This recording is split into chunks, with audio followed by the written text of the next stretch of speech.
मेरे सभी भाइयों और बहनों को पहली बार मेरे संजय भाई की तरफ से सलाम। और आप यहाँ पे आए मेरे लिए बहुत खुशी की बात है। और हमारे जो गेस्ट हैं हमारे बासु साहब और सफिया मरीन मैडम और साजिदा बेगम मैडम, ये सब जो गेस्ट हैं हमारे लिए आए, हमारा अच्छा कीमती वक्त निकाल के, उसके लिए मैं उनका शुक्रगुजार करता हूँ। सेकंड ऑफ हमें जो वुमेन्स राइट, जैसे कि हर चीज़ आपको पता ही होगा कि गवर्नमेंट स्कीम से ज़्यादातर कंसर्न रखता हूँ, तो हमें इतने राइट्स है कि आप सोच भी नहीं सकते हो। आप लेडीज़ है, लेडीज़ में इतना पावर्स है कि आप उसे बहुत कुछ सीख सकते हो। आज अपना समाज पीछे इसलिए है क्योंकि हम बच्चों का एजुकेशन नहीं दे पा रहे हैं। क्यों नहीं दे पा रहे हैं? हमारे पास एजुकेशन के लिए पैसे नहीं है। पैसों के लिए भी गवर्नमेंट ने एक एक्ट निकाला है जिसे कहते हैं RTE, राइट टू एजुकेशन। वो RTE का मतलब पता ही नहीं है हम लोगों को। आप लोगों में से किसको पता RTE का? किसी को नहीं पता। RTE का एक्ट है राइट टू एजुकेशन। ये राइट टू एजुकेशन हम लोग फ्री एंड कॉस्ट एजुकेशन हम दे सकते हैं। हमारा ऑर्गेनाइजेशन हमारा ये इसके RTE पे भी वर्क कर रहा है और नेक्स्ट ईयर हम लोग कोशिश करेंगे RTE के तहत हम सभी बच्चों को प्राइवेट स्कूल में एडमिशन फ्री ऑफ कॉस्ट दिलाएंगे। सेकेंड ऑफ हमारे समाज में जहाँ तक देखा गया, मैं शादी के लिए बहुत ही परेशान लोग हैं, तो ये परेशानी का भी मैं मसला निकाल चुका हूँ। हमारे जो NGO में ऑर्गेनाइजेशन है, इसमें हम लोग तकरीबन बहुत सारे काम कर चुके हैं, लेकिन ये मेरा फर्स्ट मीटिंग है जो कि आप लोगों के साथ रखा हूँ। और खास तकरीबन बहुत जन नहीं आए हैं इस कुछ मीटिंग में, कुछ पर्पज से। तो सब भाई बहनों को मेरा नमस्कार। मैंने कभी भाषण तो नहीं दिया है, लेकिन आज माननीय जितने भी आए हैं, इन लोगों का सब जो कुछ भी इन लोगों ने कहा है, ये सुनने के बाद थोड़ा कुछ मेरे दिमाग में आया है कि हमें कुछ करना चाहिए। आप सब आए हैं, सिर्फ सुन रहे हैं, लेकिन कोई तो उठ के बोलिए कि साहब हमको मैडम, हमको ये नहीं समझ में आया, हमारी ये प्रॉब्लम है, कैसे होगा? ये आप करने के लिए आज आपको यहाँ किसलिए बुलाया गया है? सिर्फ भाषण सुनने के लिए नहीं। जो हर गवर्नमेंट हमारे लिए क्या क्या किया है उसके बारे में जानकारी सिर्फ आपको टीवी पे नहीं, अब ये लोग जब बता रहे हैं तो आप इनसे पूछिए आपको क्या करना पड़ेगा। आज इन लोगों ने इतने भाषण दिए, मुझे बहुत खुशी है। सबसे ज्यादा तो सॉरी आशा मैडम, इनका जो तरीका है भाषण के बदले थोड़ा सॉन्ग, बच्चों की तरह से गाना, समझाना, ये बहुत अच्छा तरीका है। मैं एक ही कहती हूँ कि एक घर को सिर्फ एक औरत ही आपकी भाषा में कहते हैं जन्नत बना सकती है, लेकिन वो औरत जैसे घर में शोहर पे चिल्लाते वैसे इनके सामने चिल्ला के बोलिए ना, हमारी ये मुसीबत है, इसे दूर करिए। और हर लड़की कोई भी कमजोर नहीं होती, माँ बाप कमजोर करते हैं उनको, ये बात मैं मानती हूँ। बेटा कुछ भी तकलीफ है हमको बोलना, कब तक साथ देंगे माँ बाप?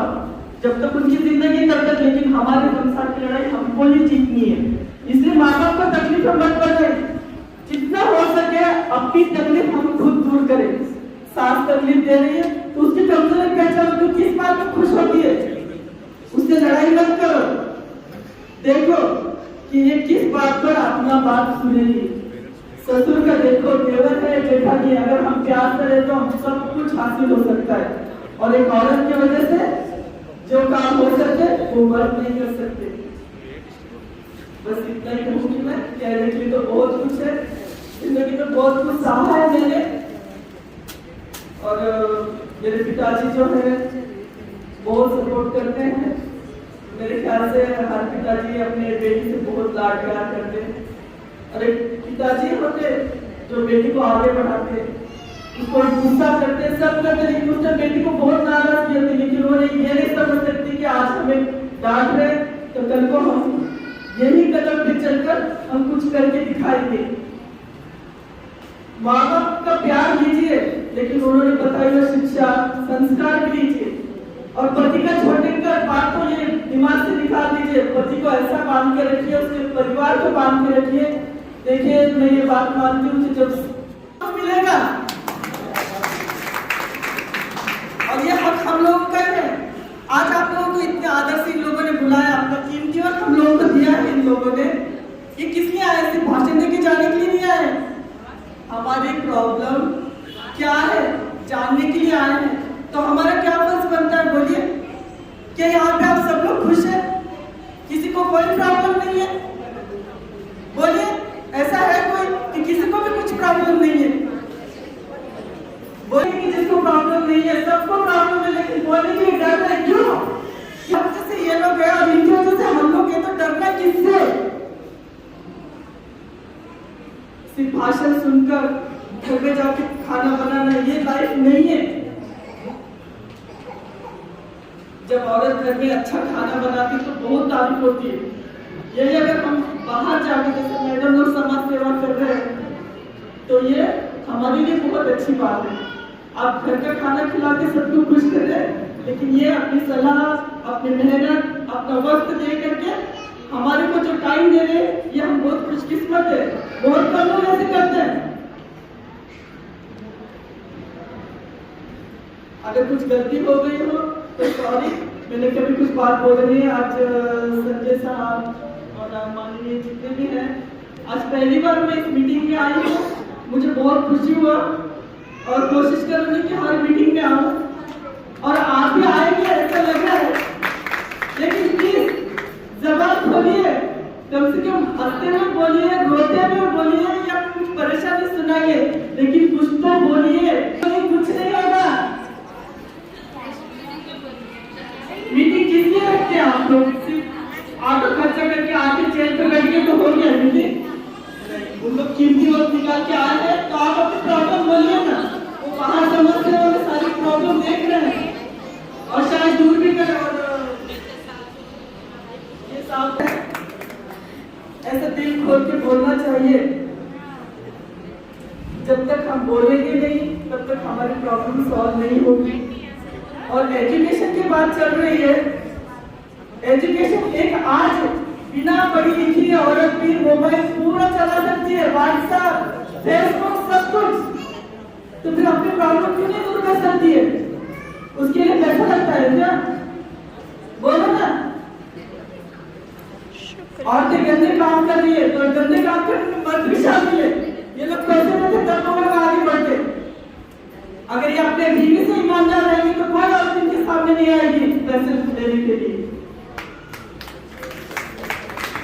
अब पैसा लेके जो औरतें धंधा करें, ये लोग शौकीन हो गए आराम करने के लिए। गांव में जाके देखिए खेत में कैसे काम करती है औरतें। आप सिर्फ किचन में खाना बनाए तो थक जा रहे, बाहर निकल के पैसा कमाने के लिए अगर आप आदमी के पास जाएंगे, वो आदमी अगर आपको घुमा के पैसे देगा तो ये गलती सबसे पहले तो आदमी की है। आदमी पैसा नहीं देगा तो कोई औरत नहीं आएगी, मेहनत करके बराबर बाहर निकलेगी। आदमी घर चलाता है और एक औरत के पूरे सुख सुविधा में पूरी करता है। अगर वही सुख सुविधा तुम अपनी बीवी को दो, वो 10 औरतों को खड़ा करके अच्छी लाइफ दे सकती है। और आप सबसे खास बात लेडीज का आजकल क्या है? मुझे अच्छा परफ्यूम चाहिए, अच्छे कपड़े चाहिए, और मोबाइल में पता नहीं कितने वीडियो बनाते हैं। अरे उन वीडियो में एक वीडियो ऐसे बनाओ कि तुम्हारे से 4 लोग जान सके। कुछ ऐसा दिलाओ कि हम परेशान हैं। लेकिन एक बात हमेशा याद रखना, अगर लेडीज हम अपनी कमजोरी बताएंगे तो इसका फायदा उठाते 10 बार उठेंगे, और हमें अपनी कमजोरी नहीं बताएंगे जो हमारी परेशानी हम खुद दूर कर सकते। एक माँ 9 महीने बच्चे को पेट में रखी है, कैसा अकेले करती? ये लोग आते क्या? इनसे हो सकता है काम? नहीं हो सकता। तो फिर हम लोग चुप चुप बैठते हैं। क्यों चुप बैठते हैं? आज तक आपको बिरयानी नहीं आती, आपके शौहर के लिए बिरयानी बनानी तो आप पक्का सीखेंगे। अरे फिर बाहर के देश के लिए आइए, बाहर आइए, आगे बढ़िए। आज देश को सुधारेगा देश कल हमको सुधारेगा।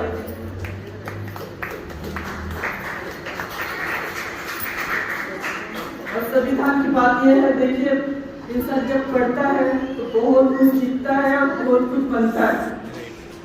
आज कलम के आधार पर और पढ़ाई लिखाई, इसके आधार पे डॉक्टर B.R. अम्बेडकर बाबा साहेब जिन्होंने देश का संविधान लिखा, सिर्फ पढ़ाई की दौड़ करी। वो अमीर नहीं थे, उनकी हर कहानी आपको मालूम है।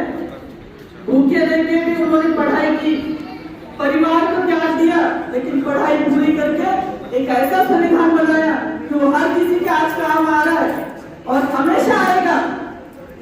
बस उस संविधान को समझने की कोशिश करिए। बस मैं आपसे यही गुजारिश करती हूँ कि अपनी तकलीफ जाहिर करिए, अपनी कमजोरी किसी को मत बताइए, और जो फायदा हमें गवर्नमेंट दे रही है उसका फायदा उठाइए। और समझ में नहीं आए तो पूछिए ना, हमारी मदद के लिए ये लोग जो हैं, इनकी मदद हम ले सकते हैं, ये हमारे लिए है, हम इनके लिए। और अभी किचन का काम छोड़ के थोड़ा बाहर की दुनिया भी देखिए, और गंदे काम छोड़ दीजिए। आप हाथ में होते हो क्यों भीख मांगते हैं? भीख मांग के आप अपना और अपने देश का नाम बदनाम कर रहे हैं। भीख मांगकर आपको आराम मिलता है, लेकिन आप ये नहीं सोचते कि वो भीख मांगने के बाद आप सुकून की नींद नहीं सोते। आप वही मेहनत करके सो जाओ, सुकून का नींद आता है आपको। और गंदे काम छोड़ दो। सबसे पहले तो मैं मर्दों को एक ही बात कहूंगी कि आप पहले रोक दीजिए। अगर बुरा लग रहा है तो माफ करिए, लेकिन मैंने जो आज तक देखा है, औरतें भी पहल करती है, लेकिन मर्द अगर शुरुआत करे ना, हर औरत मेहनत करके जिएगी, अपने हक के लिए लड़ेगी। और इन्होंने कहा है कि ससुराल में अच्छे से रहो, बेटियों के साथ मिलते जुलते रहो, संसार टूट रहे हैं। ये सिर्फ बोलने की बातें, लेकिन जिसमें गुजरती है ना, ये वही जानता है। इतना पैसा खर्च करके एक बाप अपने लिए कमीज नहीं लेता, लेकिन बेटी के दहेज में हर चीज पूरी करता है। जब उस बाप की बेटी को तकलीफ होती है ना, तो वैसे वो बाप ही जान सकता है। ये लोग बोलते संसार